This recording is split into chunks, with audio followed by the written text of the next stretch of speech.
Welcome to winner education. So friends, आज हम पढ़ने वाले हैं जनरल साइंस में मोशंस यानी गति से संबंधित कुछ इंपॉर्टेंट EMCQs डिस्कस करेंगे जो कि विभिन्न परीक्षाओं में लगातार रिपीट होते रहते हैं।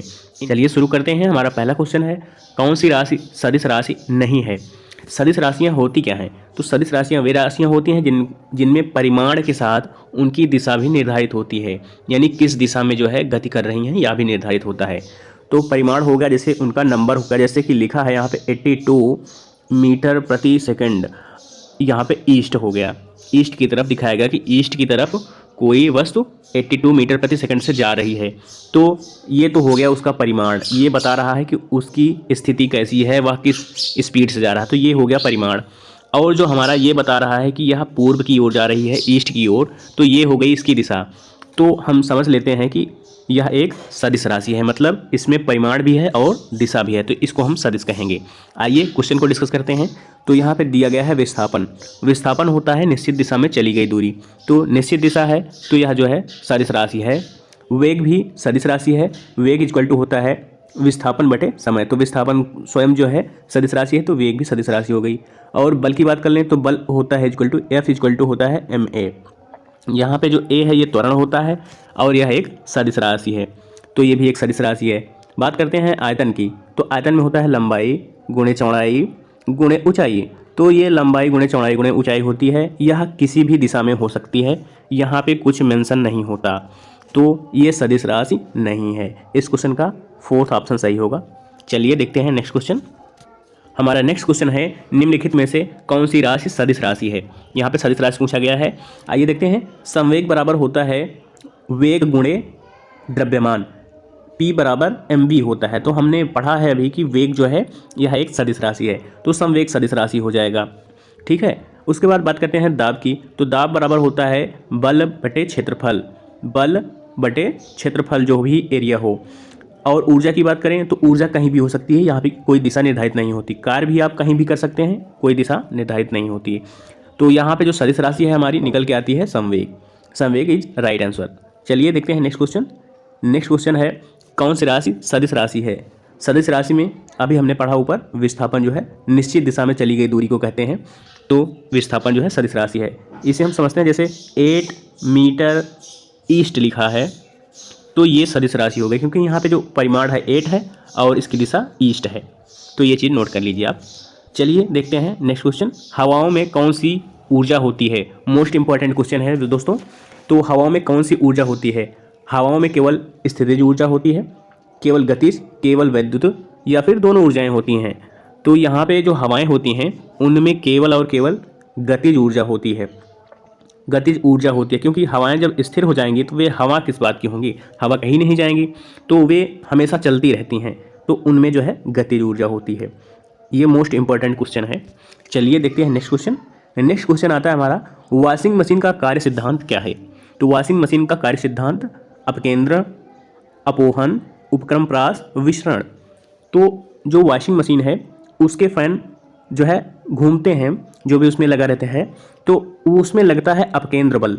अपकेंद्र बल के कारण जो है कपड़ों को बार बार उसमें घुमाया जाता है, जिससे उनमें जो है छुपी डस्ट बाहर निकल जाती है। तो इस क्वेश्चन का राइट आंसर होगा अपकेंद्र बल। वॉशिंग मशीन जो है अपकेंद्र बल पर कार्य करती है। नेक्स्ट क्वेश्चन हमारा, एक ट्रेन जैसे ही चलना आरंभ करती है उसमें बैठे हुए यात्री पीछे की ओर झुक जाते हैं, यह स्थिति किसके कारण उत्पन्न होती है? तो यह स्थिति उत्पन्न होती है हमारी जड़त्व के कारण। स्थिति जड़त्व जो होता है, क्योंकि जो ट्रेन रुकी होती है तो उस समय जो है हम स्टेबल होते हैं, नहीं स्थित होते हैं, तो स्थित होने का जड़त्व हम में मौजूद होता है। ट्रेन अचानक से चलती है तो हल्का सा धक्का सा लगता है, तो इसका राइट आंसर होगा स्थिति जड़त्व। जड़त्व दो प्रकार के होते हैं, गति जड़त्व और स्थिति जड़त्व। गति जड़त्व का मतलब होता है यदि हम पहले से गतिमान हैं तो हमारा जो शरीर है वह जो है गति जड़त्व में रहेगा, यानी चाहेगा कि हम लगातार गति करते रहें। यदि रुकना पड़ेगा हमको तो जाहिर सी बात है हम झुक जाएंगे आगे की तरफ। वही कंडीशन सेम होती है यहाँ पे स्थिति जड़त्व में। चलिए देखते हैं नेक्स्ट क्वेश्चन।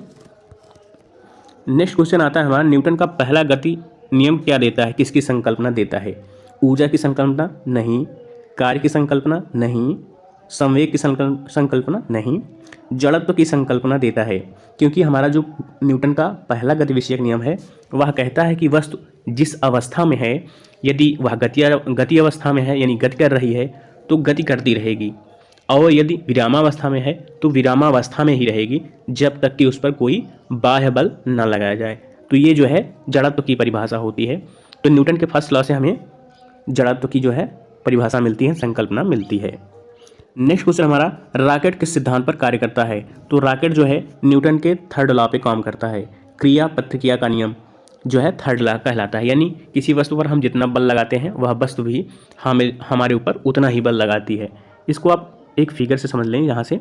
यहाँ पे जो रॉकेट होता है उसका पिछला सिरा सांकड़ा बनाया जाता है ताकि जो ईंधन यहाँ पे निकलता है वो हाई प्रेशर जनरेट करता है इस पोर्शन पे, तो जिसके कारण यहाँ पे संवेग जो है बहुत हाई रहता है, प्रेशर बहुत हाई रहता है।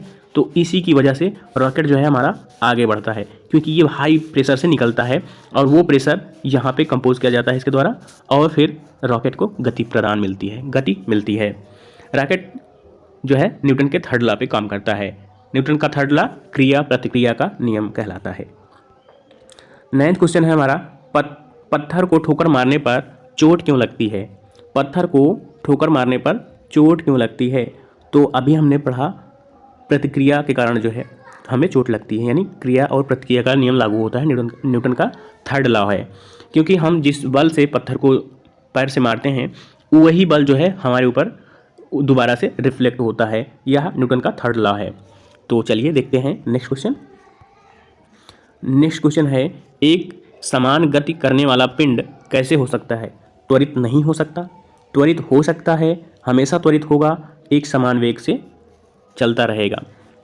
सो फ्रेंड्स, यदि त्वरित नहीं होगा क्योंकि समान गति से चल रहा है, उसको हम कोई बल देते हैं तो वह आसानी से त्वरित हो जाएगा। तो इस क्वेश्चन का राइट आंसर होगा बी। हमेशा त्वरित होता है, हमेशा त्वरित इसलिए नहीं हो सकता क्योंकि जब वह हमेशा त्वरित होगा तो वह एक समान गति नहीं कहलाएगी, वह जो है लगातार यानी त्वरित गति कहलाएगी। और बात कर लें एक समान वेग होता है, तो एक समान वेग होता जरूर है लेकिन उसको बल लगाने से वह उसमें जो है हमारा त्वरण उत्पन्न हो जाता है, यानी त्वरित हो सकती है। तो इस क्वेश्चन का राइट आंसर होगा, कोई भी वस्तु समान गति से चल रही है तो उसे त्वरित किया जा सकता है। चलिए देखते हैं next question. Most important question है, इस टाइप के क्वेश्चन बहुत सारे पूछे जाते हैं परीक्षाओं में। किसी उपग्रह में अंतरिक्ष यात्री द्वारा गिराया गया चम्मच या कि कोई भी वस्तु गिराई जाती है अंतरिक्ष यात्री द्वारा, तो वह क्या होगी? फर्श पर गिर जाएगी, अचल रहेगी यानी रुकी रहेगी, उपग्रह की गति का अनुकरण करेगी, यानी जिस उपग्रह से अंतरिक्ष यात्री गिरा रहा है वस्तु वह जो है उसके साथ साथ जो है उसकी गति का अनुकरण करती रहेगी, या फिर सरल रेखीय चाल में चलती रहेगी। सो दोस्तों, फर्श पे गिरने का कोई चांस नहीं है क्योंकि वहाँ पे ग्रेविटेशनल जीरो रहता है, हमारा गुरुत्वाकर्षण शून्य रहता है। अचल नहीं रहेगी क्योंकि जब वहाँ पे अंतरिक्ष यात्री वस्तु को गिराएगा तो उसमें जो है गतिज जड़त्व होगा, और फ्रिक्शन जीरो होने के कारण वह वस्तु जो है उपग्रह के गति का अनुकरण करेगी। यानी कि इस क्वेश्चन का राइट आंसर है थर्ड ऑप्शन, उपग्रह की गति का अनुकरण करेगी।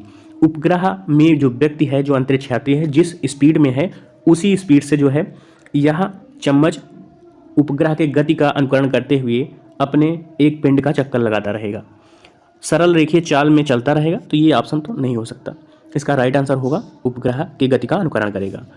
उपग्रह से यानी अंतरिक्ष यात्री कोई भी वस्तु गिराता है उपग्रह से तो वह जो है उसी चाल से चलती रहेगी जिस चाल से अंतरिक्ष यात्री चल रहा था, और उसी गति का अनुकरण करती रहेगी जिस गति का अनुकरण कर रहा है अंतरिक्ष यात्री।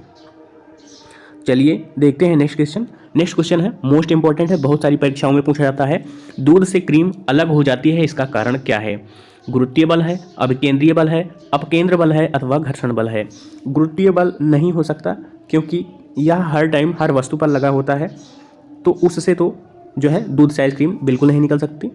अभिकेंद्रीय बल नहीं हो सकता क्योंकि अभिकेंद्रीय बल जो है सारे अंदर की ओर, इनका जो है इनकी दिशा अंदर की ओर होती है यानी केंद्रित होती है। तो इसका राइट आंसर होगा अपकेंद्र बल।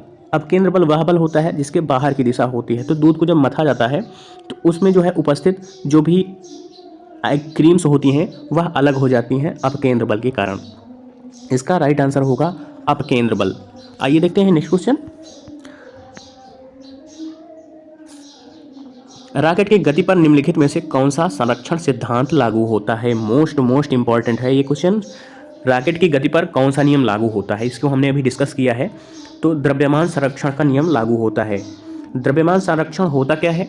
तो द्रव्यमान संरक्षण होता है कि जो भी, जैसे रॉकेट की संरचना आप देखें पहले, तो यहाँ पे जो साँकड़ी संरचना होती है, यहाँ पे हाई प्रेशर के कारण ही इसको गति मिलती है रॉकेट को। तो यहीं पे सवाल जो है, जितना इसका द्रव्यमान है रॉकेट का और वेग, जितना प्रेशर जनरेट होगा उतना ही यह तेज़ी से आगे बढ़ सकेगा। तो यहाँ पे आंसर फर्स्ट ऑप्शन होगा, द्रव्यमान संरक्षण लागू होता है रॉकेट की गति पर।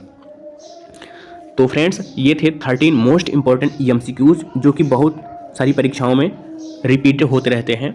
नेक्स्ट हम पढ़ने वाले हैं ग्रेविटेशनल, देखें ताकि जो है आपके सारे टॉपिक क्लियर होते चलें।